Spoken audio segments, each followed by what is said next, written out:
You may have heard that bees, especially honeybees, play a key role in the success of the agriculture industry in the United States by pollinating our crops. They also produce honey and other products which are used as food, medicine, and cosmetics. In fact, we all depend on honeybees more than we know. In 2015 alone, $265 billion worth of crops were pollinated by bees transported to the agricultural sites. At least 90 different types of food products depend entirely on honeybees for pollination. You may have also heard that honeybees have been having problems in recent years. According to a survey conducted by the Apiary Inspectors of America and the Agricultural Research Service, losses of managed honeybee colonies nationwide totaled 33.8% from all causes from October 2009 to April 2010. Another source says, bee colony collapse disorder kills the worker bees that have left the hive to search for food. They simply don't come back. With the last 50 years, the number of bees in the United States declined by over 40%, from 5.9 million to 2.4 million. A third of the bees died during the winter months. That's almost double the typical rate of 15 to 20% in a healthy bee colony. This high rate of colony collapse is now playing out in our food production. According to the Yale School of Forestry and Environmental Studies in 2013, California has almond farms spread across 800,000 acres that typically require 1.6 million domesticated bee colonies to pollinate the flowering trees. This has also become the state's largest overseas agricultural export. Given the widespread bee loss due to so-called colony collapse disorder, this winter, California's almond growers were able to pollinate their crop only through intense nationwide push to cobble together a necessary number of healthy bee colonies. Colony collapse disorder also affects the beef and dairy industries. Bees pollinate clover, hay, and other forage crops. As they die off, it raises the cost of feedstock. That increases beef and milk prices at the grocery store.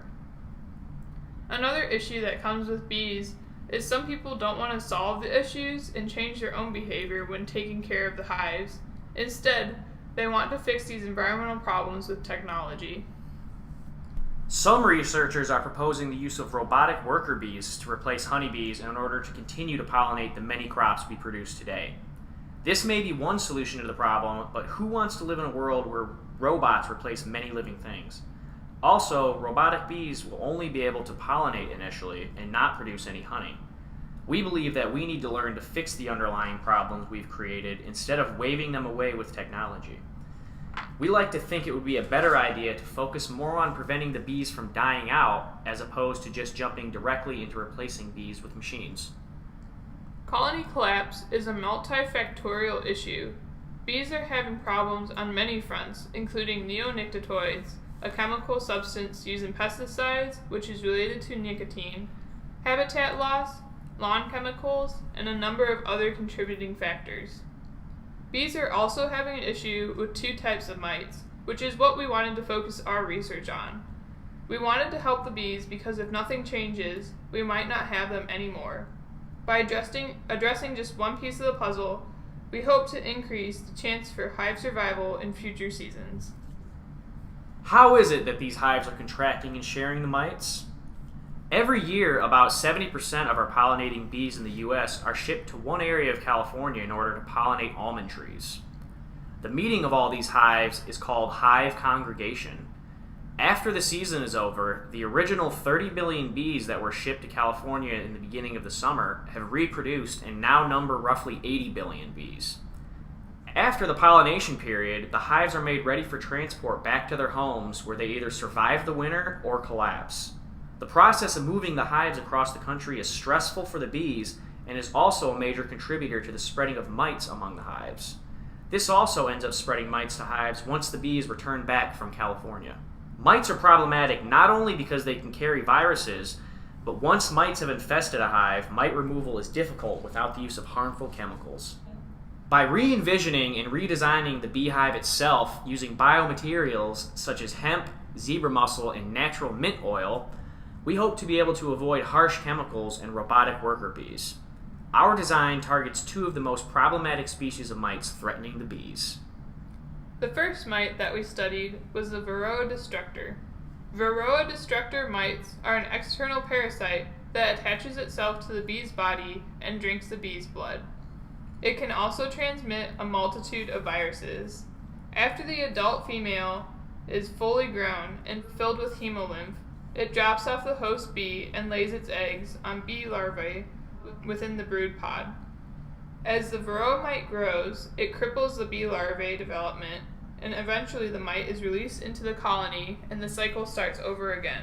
Some beekeepers have started using a method known as the sugar shake to determine the level of mite infestation in their hives. The method coats a sample number of bees by gently shaking them in a container with powdered sugar. The container is inverted and the mites in the sugar drop off the bees through the mesh lid, giving the apiarist an indication of the number of mites affecting the colony. On a small scale, powdered sugar can also be used to actually treat the infestation. Dusting encourages the bees to become more hygienic and clean off the non-toxic sugar, resulting in the dislodging of mites, which drop to the bottom of the hive. However, treating the hives with powdered sugar is not a scalable method for commercial apiaries. Therefore, we wanted to find a natural, scalable, sustainable method of treatment to help reduce Varroa destructor infestations. We wanted to look at a substance that not only encouraged hygiene, but would be both ecological and economically effective. The Acaripus woodi is another type of mite that is internal to the bee. This mite lives out its life within the bee's trachea, where it reproduces and feeds on the hemolymph and tissue. These mites can quickly spread throughout the colony, cause severe damage, and eventually lead to colony collapse. Unlike the Varroa destructor mites, which can be treated with external applications of materials, the Acaripus woodi is difficult to impact because of its internal life cycle. Therefore, the sublimation of commercially available product like Apigard, which uses thymol, an active chemical ingredient derived from the thyme herb, or the disbursement of an oil like peppermint would be more likely to kill this species of mite. The most effective method currently used to remove Acaripus woodi mite infestations is the use of toxic chemicals along with natural mite deterrent sprays. Furthermore, the bee industry has been exploring modified hive entrance systems that coat the bees in harmful chemicals. All of these methods can be harmful and stressful to the colony and potentially contaminate the honey. Many hives are susceptible to these mites and can become infected, which can ultimately lead to colony collapse. People working in the field have been able to identify a genetically different strain of bees that are not affected by the mites to the same degree as other honeybees are. It was discovered that certain strains of bees are predisposed to more rigorously cleaning themselves, which can lead to a reduction of mite infestation by over 70%.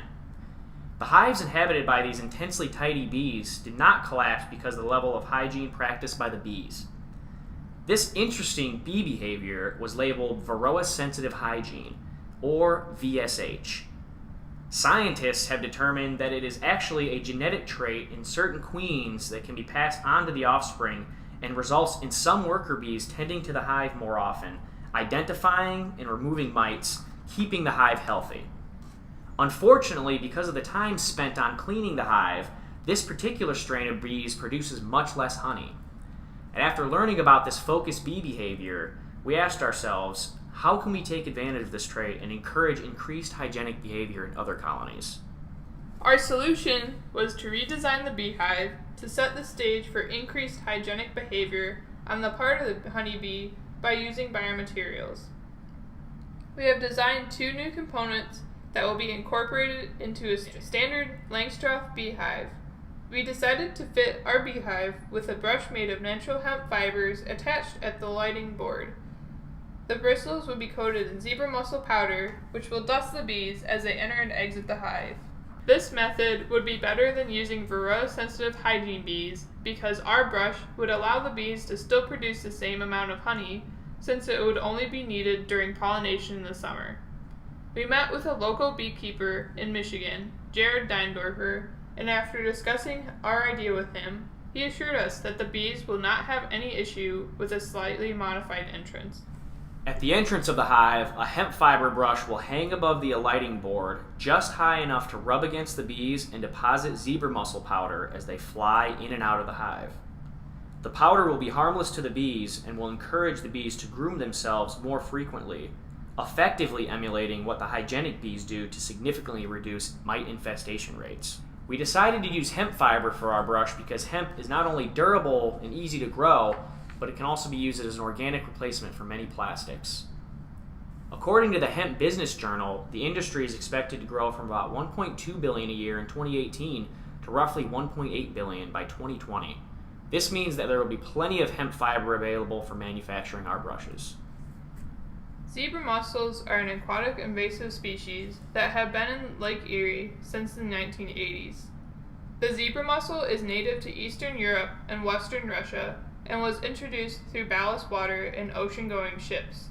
The introduction of zebra mussels into the ecosystem of Lake Erie caused a shift in the natural trophic interactions and resulted in a decrease of the native mussel populations. This means that after zebra mussels were introduced to the lake system, they outcompeted other species for food resources and therefore altered the food chain. Zebra mussels clog industrial water intake pipes, cluster on buoys and docks, and cause multiple economic issues for cleanup and damage control. As noted in Strayer 2009, the mussels are highly invasive species with an economic impacts exceeding $100 million to repair infrastructure and manage the spread of the nuisance species. Recreational users of the lake and watershed are affected by the mussels as well. Cleanup time is spent removing clusters of mussels from recreational boats and other equipment and repairing damage to docks and beaches, leaving less time to actually enjoy the lake. Current methods of removal include high-pressure washing and scraping of the surfaces where mussels have attached. These methods result in a pile of mussel shells, a natural resource that can be utilized in our remediated hive design. Our design uses a nuisance biomaterial and turns it into a product that can actively create a great solution to an ongoing biological challenge. Repurposing zebra mussel waste can also reduce the negative impact of this invasive species on Lake Erie. Once the zebra mussel shells are collected, they can be sterilized using heat, ground into a coarse powder using industrial grinder, and then ground into a finer powder with an industrial ball mill. The powdered zebra mussel dusting at the entrance of the hive acts like a passive powdered sugar treatment, causing less stress and can be used on a greater scale. Our second measure in preventing the colony mite infestation will take advantage of a natural mint oil disbursement method, but instead of spraying the oil throughout the entire hive, we will infuse the bees' wax of the starting frames with the oil.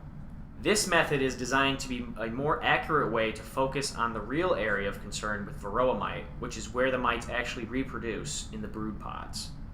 With our method, we avoid spraying the entire hive and possibly damaging the honey as well as irritating the bees.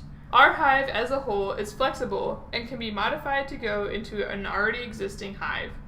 With our method of intervention and redesign, we speculate that we may be able to reduce the mite infestation rates by perhaps 30%. This could significantly reduce the rate of colony collapse disorder on a large scale and do so in a very inexpensive and natural way. Bees are dying off, and if something is not done about it soon, as mentioned in the beginning of our talk, we may have a more serious problem to deal with.